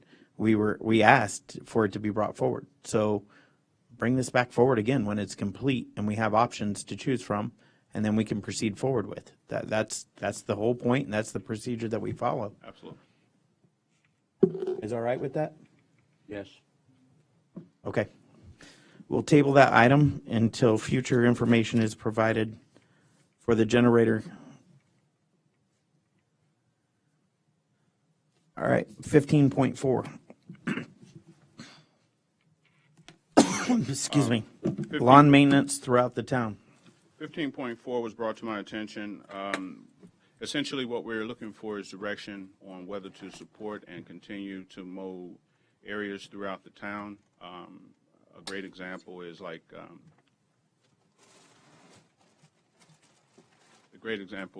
swale of Dale Village. We have been mowing the swale of Dale Village before I came here, and in certain areas that where we're looking for where town-owned property, for example, in front of McTier Park along the fence line. These are areas that we maintain. But right now, I'm asking the commission, do you want us to continue to maintain these particular areas that are not necessarily owned by the town? Okay, hold on. I gotta switch pages. This isn't working like it should. So, all right. So my question here would be, and I have all my notes on my phone, so I'm not trying to do this. Usually I have it in my email. When it comes to lawn maintenance, we all have issues here in the town that the town is maintaining private property. Absolutely. When it comes to multiple things from lawn maintenance to sewer systems. And eventually, I hope we can get those worked out over the next couple of years, sooner than later. But this one here is, I think we should be maintaining all our right-of-ways. But this has nothing to it but attachments, or no attachments or anything with it. So what are you looking for? Are you looking for direction on if we should be maintaining these properties or the things we've always done? Or are you looking to cut off and stop maintaining those? So the areas in question are certain areas like I just brought to your attention is the swale of Dale Village. So we mow around Dale Village, which is a privately maintained portion of their property, right? And also in the area in front of McTier Park, and there's a variety of others that we would have. I'm asking, do you want us to continue to mow those areas or to cease and desist of maintaining those areas? All right, so again, I have a couple questions then. Is this just the history that we've been doing this for so many years? No one questions it, and that's why we're still continuing on? That's what I believe. I think the town attorney agrees with me on this one, which answered my own question. So, so here would be my question. Have you or the town manager reached out to the owners of the property and let them know that we will no longer be maintaining? Hold on. Let me finish my question here. Have you and the manager reached out to these property owners and let them know since 57 we've been maintaining, I'm going to use 57, I don't know, but that's when the town came about, that we've been maintaining these properties and we are no longer going to be doing such. On the second portion of that as well, how much leeway are you going to give them before code enforcement starts hitting them with violations for not maintaining their property as we've been doing it for many, many years? We wanted to come to you first before going to them, because if we went to them first and they come to you and they're like, why didn't you come to us first? So we wanted to have this discussion here. Obviously, we would have to reach out, identify the full list of people that would be affected and have a conversation with them and see if they would, do that. Ultimately, it is, the swale, and, if they don't do it, then I guess we would have to continue doing it, so. All right, so I guess my recommendation, if you guys would like to add after I speak here, I would really like your input on this. I think it would be in the best interest to do an audit and find out where all these properties are. Make contact with those property owners. Get a consensus of where they're at, because the moment we do this, my phone is going to ring 24/7 and I'm just going to be forwarding everything to you guys 3 a.m, whenever they call, because it's all the time. So what do you guys think? What do you think about sending out a notice after we identify who they are? Send out a notice to them, give them a 30-day notice or a 60-day notice that after a certain date we won't be. Well, I think it would be best for the town manager and public works director to make contact in person, as we are a small town. Absolutely. Make contact with them in person, because we've been maintaining those properties longer than you and I have been around. Well, around here. How's that? Agreed. We would contact them and speak to them directly. I know. I didn't want to date you, so you get what I'm saying. So, what do you think? The Mayflower. I agree.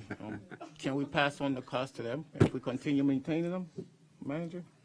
I'm not sure about the legalities of that. I'd have to look into it. But what I'm afraid of, they probably won't do it as frequent as we're doing it, and it going down. Well, the other thing there, let us finish the audit and see. We'll see what the magnitude is, and we'll report back. I know there's other things out there that if you've been doing something for a long time, it's perceived as common knowledge that that's the way it's supposed to be, and you kind of have to accept it. And that's kind of way our sewer system ended up going. But they ended up signing paperwork at one point. So, here would be my other question. In our records, is there anything? Now, you and I have searched through things for boxes, even Marlon, even Susie.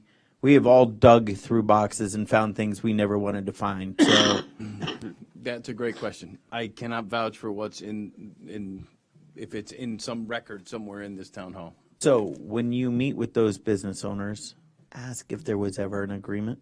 That's part of the conversation. Find out if something was there. Have that conversation with them. That's guys part of the okay with them conversation. just taking it? We table this and let them bring it back? Yeah, that's fine. All right, Marlon, we'll table this, have them bring it back when they have more info. All right, box wrapping. Oh, I'm sorry. Let me say it correctly. 15.5 box wrapping ideas. 15.5, the manager's advisor picked a few brought forth a couple ideas. Actually, that one was not supposed to be one of the ideas, but. Yeah, I was, I'll tell you, my first comment on here is who came up with the images, because the first two are Disney. No, that's, and those two the are not town supposed to does be. not have the money to pay for the rights to use Disney photos. You're correct. Those have were- no relation to Disney in the town of Pembroke Park. And I assure you, I am not going to get us into a lawsuit with Disney. Those were not supposed to be part of the presentation. So we narrowed it down to some of the more not cartoon pictures. and so it keeps with the nature themes. So We gonna get the Flintstones and Inspector Gadget next? yeah, and Scooby-Doo. That's perfect. Seeing how we're not really a beach community, and I guess my suggestion would be more nature photos, not like under the sea photos. I was just trying to think what ecosystem is, Whiskey naturally- bottles, certain times of year to around Pembroke here Park. is more appropriate. We'll have the company provide some other. These are stock photos that they have. Budweiser will do it for free, probably. There we go. I'm sure we could advertise on these things, How about but Coca-Cola? Would they like to have their advertising plastered all over? I don't know about y'all. I hate being advertised to 24/7. So maybe something that really brings up the community and come up with some better images. More options. You personally will take the lawsuit from Disney. Because I tell you, I don't think the town's got enough money to cover that suit. Honestly, I don't think that's actually Disney, but it's It's close enough that Disney will come after us. They do not hold back on their copyright. All right, let's come back with some. Are you guys okay with them coming back with some more images? A lot more, JC. Yes, sir. I still want to see one with Ray's face wrapped around it. Be nice. All right. Bryan Park canopy repair. Apparently, a law enforcement officer had hit the I'm just seeing if they're here behind you. canopy post. We're just requesting to move forward with repair. All right, here's my issues. That's $20,000 for a 4x4 piece of aluminum with a plate on the bottom and a connection on the top. The thing is, a BSO officer hit it. BSO has insurance and has a, not an administrator, what are they? An adjuster for the BSO's insurance come out for anything to do with this. Or have we addressed BSO's insurance? Rob? No, we have not addressed BSO's insurance. We can do that. I'm not interested in putting a town dollar into something that is an insurance issue with the county on their accident where their insurance will cover. Everyone else on board with that? Yeah, sure. All right, table that, get the information, bring it back to us.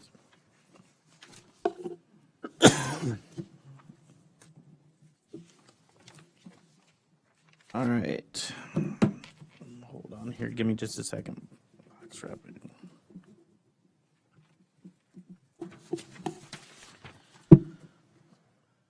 5.7, lift stations modernization, lift station number 10, 13, 14, and 17. Yes, sir. So 15.7, those particular lift stations have been identified as older lift stations. We're going through our master plan and our capital improvement process, and we would like to get direction to move forward with these following the procurement process, the CCNA process, to get it engineered, set up, and move forward to get those lift stations done. Okay, again, I'm going to state, we were very adamant at a previous meeting that what we already have on the list gets done as priority one. Because we got grants that are going to be expiring once we lose a grant, we will never get that money back. And the odds of us getting another grant are slim to none after that. Unfortunately, none of us were around when these grants went out. I'm not sure the full commission was aware of these grants that got put into place. I think things were kind of done behind a lot of people's back around here. So that being said, we're in a spot where we need to clear those out. Without clearing those out, we can't go forward in getting more money. You're looking for $1 million here to cover the lift station 13, 14, 10, 13, 14, and 17, which we could definitely get a grant for.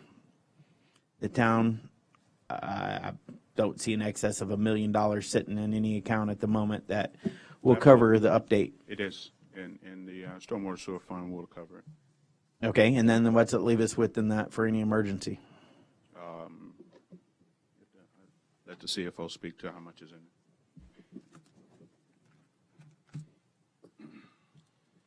it. Good evening, Roy Brown, Budget and Finance Director. I'm sorry, I did miss the question. Can you repeat that? Oh my goodness. Remember, I still haven't done your evaluation. All right. So lift stations, 13, 14, I'm sorry, 10, 13, 14, and 17. They're asking for $1 million for the repairs of those.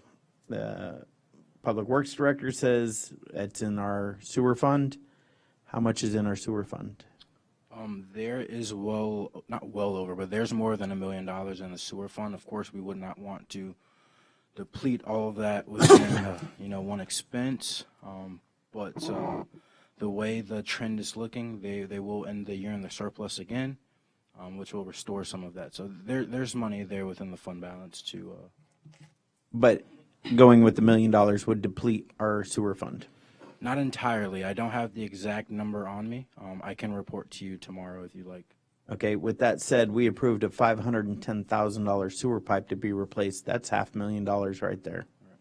So if we only have a little over $1 million in that account and then we approve another $1 million, that's $500,000 we don't have. Knowing that we can go out and get grants for these type of items if we get rid of these previous and former grants that we've had here. You guys get what I'm saying, right? Sure. This is really stupid to be using our money at the moment when we can go out and get more money. But until we finish clearing out all those old grants, we're not going to get a thing. We are the black eye in grants in Broward County right now, and we have to clear those grants off. Well, if I may add something to that, to your point about applying for grants, if you allow us to at least get through the engineering portion, at least we'll have it shovel ready so we can go up. And yes, items do need to be shovel ready. And so we can go up to Tallahassee or wherever and say, hey, these are the plans. We're just looking for the money for construction. Okay, but here's the thing. On this in front of me, this report, the only thing it says is the lift stations, the numbers. Final impact not to exceed $1 million. We're recommending approval. I'm not approving $1 million for anything. I know you're asking to go out and get cost and figure out what it is, but that's not what this report reflects. This report is a one page with no backup, no reports, no nothing with it. And when you first came here over a year ago, you did a very intense report on the condition of our lift stations. And we know they've only slightly improved, if that, and some have gone the other direction. So I have nothing here, but I'm asking for $1 million. We recommend approval. That's all this report says. There's no detail. There's no specifics. That's what these reports are for. So when I go through and take my time to read through all this before I come, and I take my notes, and I sit right here like, okay, we're looking at this. I'm looking at our budget to see what we have and try to figure out what we can accomplish, which is what the town manager should also be doing. There's nothing here on this report to say anything. If I may, Mr. Mayor, what happens is that we have to get background as opposed to where we need to be. We have to get the background. The background comes from the engineers, and it's Keith and Associates typically. And what we do is we approach one of the engineering firms for scope and fees, and then they give us the number exactly as to where we are. So we have to get through that point. And then once we get the scope and fees, then I can come back with you with the whole enchilada. And then from there, you can determine whether we can move forward or not move forward. So in the future, don't you think that would be important to put on this report? So it's not a more or less, this blank report specifically states the lift stations, the financial impact not to exceed $1 million, and recommendation is we are recommending approval. Because I guarantee you, my phone says WTF right next to it, because there's nothing. There's no backup. There's no report. There's $1 million cost to the town. And I have no clue what you're trying to get. I more or less do, but I can't read your brain. You can't read mine. Town manager can't either. This doesn't give me anything. Well, this was brought to my attention by the manager, and I told him specifically that you would understand the process to reach out to. I know the process, but right. the process needs to be in writing right here to us. Right. Because he's no expert. He's no expert. Right. I'm no expert. Listen, we all know shit flows downhill, and that's how sewer works. You got to lift it up for it to go back down, to lift it up to go back down, and that's how sewer works. Right. Okay? We got that. Thing is, this doesn't give us any information. Yeah, we don't want to have to remember all this stuff, Robert. We just have it in writing. We all got the basics, but we need to know what it is, why, what it is, yep. What your intention is, what you need from us. So this page does not give us that. So where we are with it, we haven't quite got there yet. So to give you the real numbers, this is a ballpark. To give you the real numbers, I would have to get your authorization to start the process. That's all. Okay, so my point is, you got to bring it forward to us when it's ready. So what we need, so we know what we're looking at, or we're looking for, and the details on it, and what it's going to cost to at least get an idea of where we're going to be at. This does not do that. This is, hey, look, I want $1 million. Listen, I want $1 million too. I'll write the same thing, but it doesn't give me the details on what I need to know. You're looking for direction to go out for the engineer? To move forward with the engineering To move forward process, with the engineers? And what's that going to cost us? Well, see, that's what we have to request. They have to give us a proposal to say this is what it's going to cost to design and build these lift stations. Okay, so going forward in the future, you know that we need to do this. Right. This is not a step we need to be going through. We need to know that we have these 4 lift stations that need done. Right. We need to know what it's going to cost. We need to know where we're at. We need to know if we're going to go forward from that point on. This gives us no detail. We need the detail. Yeah, I think where the disconnect is, sir, is that I got to get your permission to go get the detail and then bring it back to you. That's where the disconnect. Where's that written? Well, I don't have the authorization to give the job order to the engineering firm at a particular cost to say that, hey, because they don't put this stuff together for free. That's my point. Right. Now, you need to put that in writing and bring it forward to me saying, this is the estimate from the engineer to put this together. I need to know what that is. It'll be my pleasure, sir. Because I can't authorize $1 million paycheck to anybody. As much as I would, Right. everyone else want $1 million payday? Everyone's down for it. Without the detail, that's what I need. This just wasted another 10, 15 minutes of time. Town manager, did you approve this agenda without going through it? I had already spoken to him about it, and I told him this is not very clear, and he's like, well, let me explain it to them, and so I went with it. But I can assure you that from now on, this is not going to happen again. You got to have the detail, guys. Listen, our time is limited. Mine is right now. So we have to have the detail on every single one of these. This is wasting our time. So go ahead, and if it's okay with the other commissioners, take the time, put a proposal together with what it's going to cost us for the engineering to go to the next step. Absolutely. And with future issues, this type of report is a waste of time. It's a waste of a commission meeting. So, all right, moving on. 15.8, funding to paint the light post in the preserve. It was brought to our attention that there's rust on the light posts that we could not remove with a chemical. It was suggested by the building department that we could take a look at using some other resource to mitigate the rust issue. Painting was suggested, and so we're seeking approval to move forward with painting the light posts to mitigate the rust.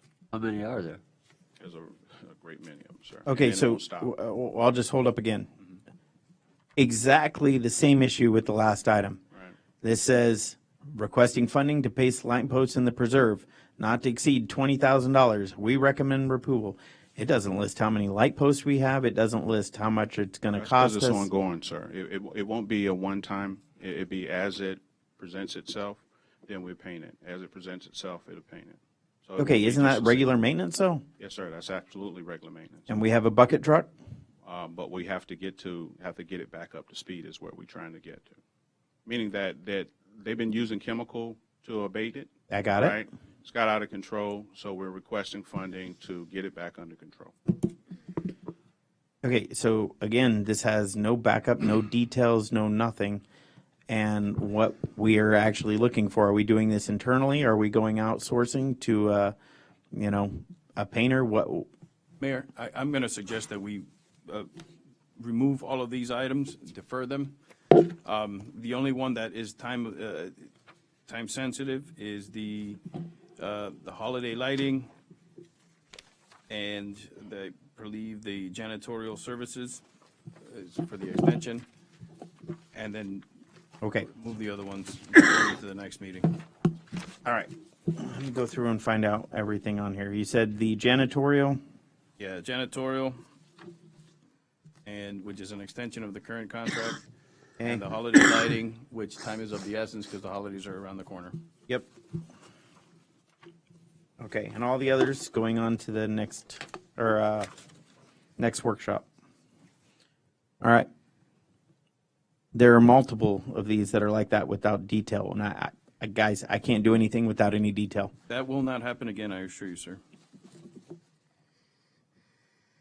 All right, let's go down to janitorial services, 15.15.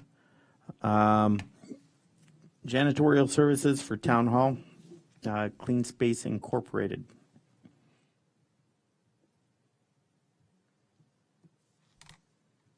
All right, go ahead. What we're doing is just renewing the contract, sir. Okay. The notes I have on this one, I see the quotes. We got 3 quotes, so we followed proper procurement. It says the monthly amount will increase to $19.50 with an annual of $23,400. How much is that increasing? I haven't done the numbers on it, sir. I just presented the 3 quotes. That was it.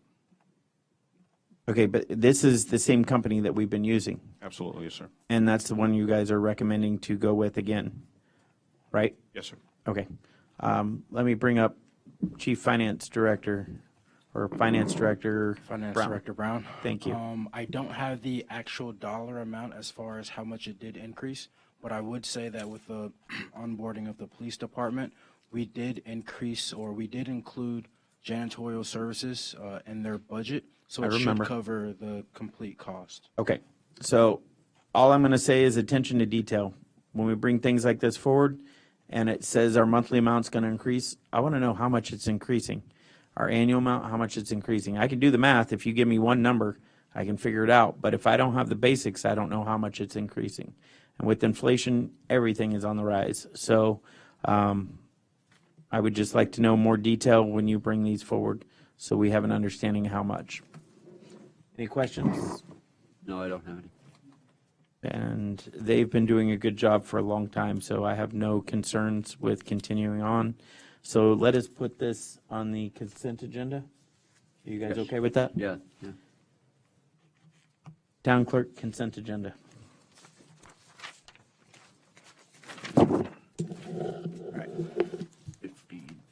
All right, let's go to 16, holiday lights. So when we came up before, we were trying to decide whether we want to do holiday lights for the for Hallandale Beach Boulevard as well as for the park or just the park. And these are the quotes associated with it. So my concern is, one, it's only one company.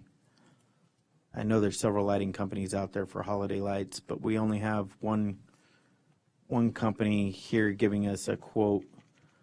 My other thought is, you know, we do have a bucket truck, we do have park staff, and we do have the trees done in front of town hall that they had completed at one time.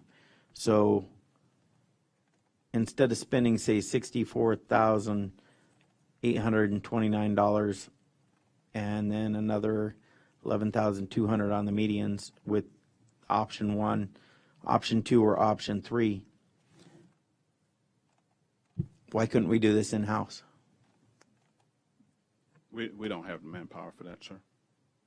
Even though we have a bucket truck, we don't have the staffing and manpower to be able to wire up the thing to what we perceive to be a first-class attraction.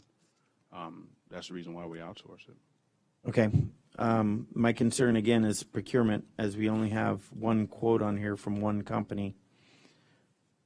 I asked that question. My understanding is they have a contract with other cities that We're piggybacking off another contract?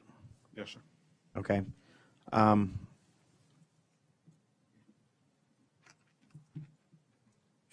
Roy, come on up, bud. I need you. How much we budgeted? Finance Director Brown, we have about 45,000 for lighting and non-departmental. You have a better option between option 2, like a 2.5? You're asking me, sir? Yes. There's an option 2 and an option 3, and one is very low, and one is it's 48,000 plus an extra 5, which puts us over our budget for holiday lights. Well, there's still time, sir. I can go out and get other quotes for it, but we were just following, you know. I got it. Try to find another quote or two that are within our budget for. We need to stay within our budget. Our budget's how much again? 45. 45,000. Something within our budget that would satisfy the needs of the town. $45,000, sir. 45 tops it out. Thank you. Go ahead and table that. Have them bring it back up with other quotes. Do you have any questions on that? No, I think it's good to get other bids. Yeah. I do as well. And it's time sensitive, so. Yeah, we're got to get it done in October here. So, make that one happen, Rob. Yes, sir. Thank you. Old business, we have none. New business, 17.1, Town Attorney Anderson. Thank you.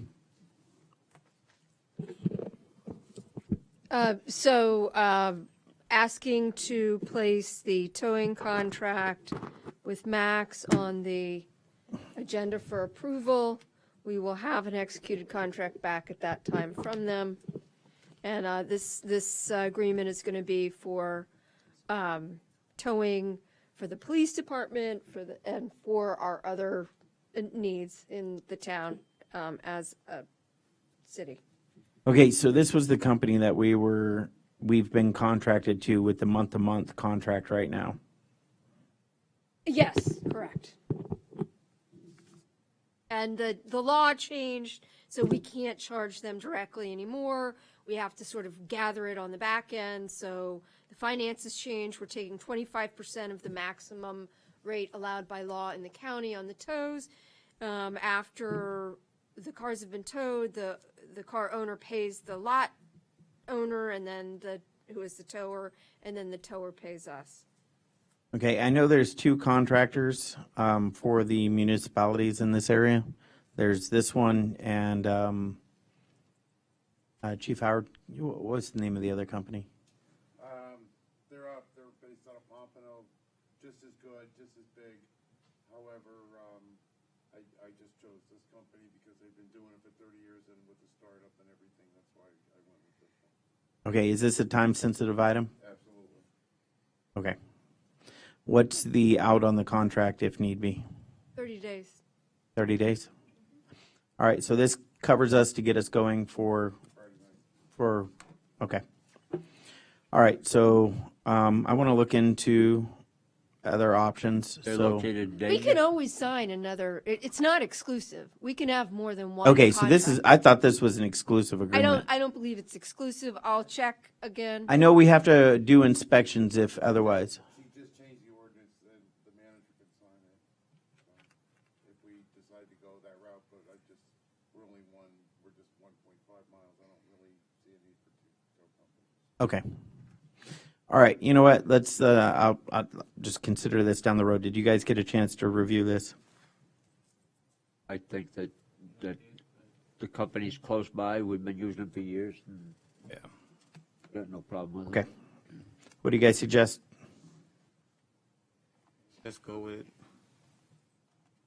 Put it on the consent for now. Any issues, we'll revisit it. I think that's Another one if needs be. We'll All do right. something else. All right, let's do that. Consent. a consent. Yeah. 18, discussion. There is none. 19, town clerk's comments. 19.1, it's the rectified chapter 8 of the election ordinance. Town clerk Martell, town attorney Anderson, and this link was not working earlier. Like over the last couple months, and now it just popped up. Never mind. It hasn't been working since you sent it to me. I haven't been able to access it. So, just so you know, I don't know who else. When you have problems, please let me know so that I can try to address it. I have been having, just so you know, I have been having problems with that compass on the back end of it. Okay, And well, have been I was contacting preoccupied with them working all week, so, Okay, I understand. all right. The reason why this is on the agenda for tonight, and I would like to bring it, a new ordinance to the commission next commission meeting for first reading, is because our current ordinance is really in conflict with Broward County and their requirements for going ahead and having the qualifying period. Ours states that it has to be 60 days, between 60 and 45 days prior to the election. But Broward County has told me no, that our next election qualifying period starts on January 3rd. It's for 3 days, so it's until January 6th. According to our code, the timeline is not the issue. The issue is the time frame that it's discussing, the 60 to 30 days. So I spoke with the town attorney, and we got the information from the supervisor of elections, and it's really important that we fix this prior to the election, because I want to make sure that we're all in compliance. Why does this not surprise me in the slightest? That in our own elections process, we have issues. What's your opinion, Town Attorney Anderson, on fixing this? I told Marlene I agreed with her. We need to clear up the ambiguity. So she and I are working on getting a new ordinance out. Okay, so you guys are just asking for, just letting us know you're going to be Yes. bringing it forward? Yes. It would be for first reading. I have no issues, do you? No. Nope, okay, we're good. I have just one more item. I know it's not on here, but the next workshop is also scheduled. I believe it's the 26th of October. Mayor, I know you're not available, so I wanted to, but I know you can call in. I because we can don't be need here a on quorum. Zoom if you can, We can make that happen. Actually, we can make the whole meeting Zoom. That's why don't fine. we just make the next workshop for October Zoom? That's fine. I know you like it, right? I didn't know we can do that. Yeah, we could do the workshops, we just can't do the meetings. You all right with that? Zoom meeting for that one? Perfect. Guys, I'm on a different time zone, so what time's it? It's 6 o'clock, right?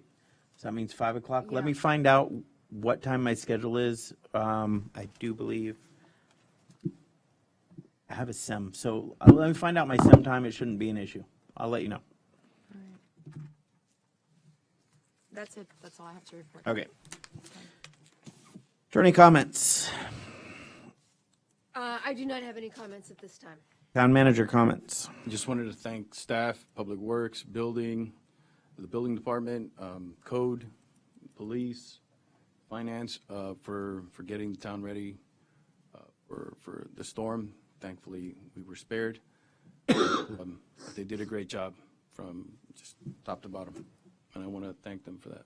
I got a text during the meeting, just so you know, about a tornado in Pembroke Park, and I think that might be an error because I've only gotten one message about it, That was yesterday. and I think they might have made a mistake. There was one yesterday. Yeah, there was Pembroke Pines, There was one in Davie, so I got a text from a resident about one. They said one was on the news in Pembroke Park, and I think they did not hear correctly. So was there one? There was one in Pembroke Park. No? Did Pembroke Road, I think. Uh-huh. Oh, okay. All right, well, then they were correct. So I didn't get any alerts, nothing on my phone. So that happened while we had a meeting. How about commissioner comments? We'll start with Clerk Commissioner Hodgkins. No, I don't have any this evening. How about Vice Mayor DeVille? None today. I'm tired. Of course, you all know I have comments. So take a deep breath. Everyone sigh. Here we go. First, Clerk Commissioner Hodgkins, thank you for your input with the roofing, because it is not an area I am very familiar. So I wanted to thank you for that input. I have this equipment donations list that I would like to read and thank these people who helped our town and our new police department going forward. I meant to read this on the commission meeting earlier, and I'm probably going to read it on our next meeting, so at least people who watch our regular meetings hear it. But I'd like you guys to know what had happened. We had 25 stop bleed trauma kits and belt woven pouches donated by the U.S. Deputy Sheriff's Association, 30 Dell Toughbook laptop computers, and 3 spare computer monitors, keyboards, and computer mouse from Northport Police Department, 30 Narcan. If you don't know what those are for overdosing. Nasal spray units. That was by Luis Garcia, the U.S. Opioid Crisis Mortality Reduction. It's a 501c3. 23 Hanachi basket weave duty belts, 18 basket weave magazine pouches, and 8 administrative belts from the Lee County Sheriff's Office. 1 Ford SUV mounted gun locker vault with digital signboard, an 10 AX Oxon BWC. Oh, thank you. Let me start over then. 1 Ford SUV mounted gun locker vault with digital signboard, 10 Axon body worn cameras from Lake Charles Shores Police Department. 2 Ford SUV complete in center console units equipped with the Meulen lights and sirens, control boxes, and wiring harnesses. 8 Pelican car-mounted rechargeable flashlights from St. Johns County Sheriff's Department. 33 complete sets, duty belts, magazine pouch, handcuff cases, OC spray, asp baton holders, basket weave duty gear from Orange County Sheriff's Office. 4 complete radar enforcement units, radar battery cord, charger, spare battery, carrying case, tuning forks from Coral Springs Police Department. 2 new battle steel ballistic shields with viewing ports. Kids and Fire Police and Kids and Police Foundation and Tracy Schofield. 300. Hey, you guys are gonna love this one. Ready? $300 from the Firefighters Charity Foundation. The firefighters stepped up to help us out. Not a lot, but that's a lot. So, and then $1,000 from the National Police Association,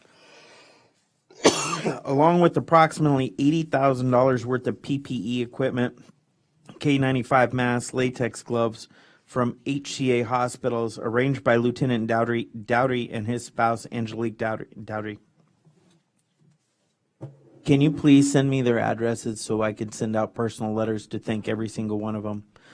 I want you guys to know it's a big deal that there's a lot of other departments Stepping up. that stepped up. Out of the 32 municipalities, us being one of them, 31 other municipalities we asked for assistance for. there were several electeds that stepped up and tried to help us out, including our state representative, Murray Woodson, who I have spent countless hours on the phone with over the last 2 weeks, trying to assist us with services for the town of Pembroke Park. The key point of that is those electeds tried to help us, but those municipalities decided not to. They left Pembroke Park on their own. So we found a way. We're making it work, and I want you guys to know Pembroke Park Police Department will be something the rest of the county will be looking at as an icon for this community and what law enforcement should be. So Friday night, if you can be there, if you're up, please come out, 11:30, all right? We'll have some refreshments, and they're just going to transfer the radios and leave shortly thereafter. But this is a really big deal for the town of Pembroke Park. All these people and all these other law enforcement agencies stepped up to help us out. That means a lot to me. So that's all I have for announcements today. Oh, wait, no, I don't. I'm sorry. I do have announcements. Town Hall will be closed on Columbus Day, Monday, October 10th, 2022. Regular commission meeting will be Wednesday. No, it won't. It will be 15th. the 15th Saturday the 15th. at 10 a.m. Yep. Please send an email reminder to everybody. The special magistrate hearing will be Wednesday, October 19th at 9 a.m. JC, please make sure you're there. The workshop commission meeting will be Wednesday, October 26th at 6 p.m. via Zoom or whatever we use. All right, everyone's favorite part. I'm done. I can't talk anymore. Adjournment. Motion to adjourn. Time is now 9:35 p.m. Wednesday, September 28th. Adjourn.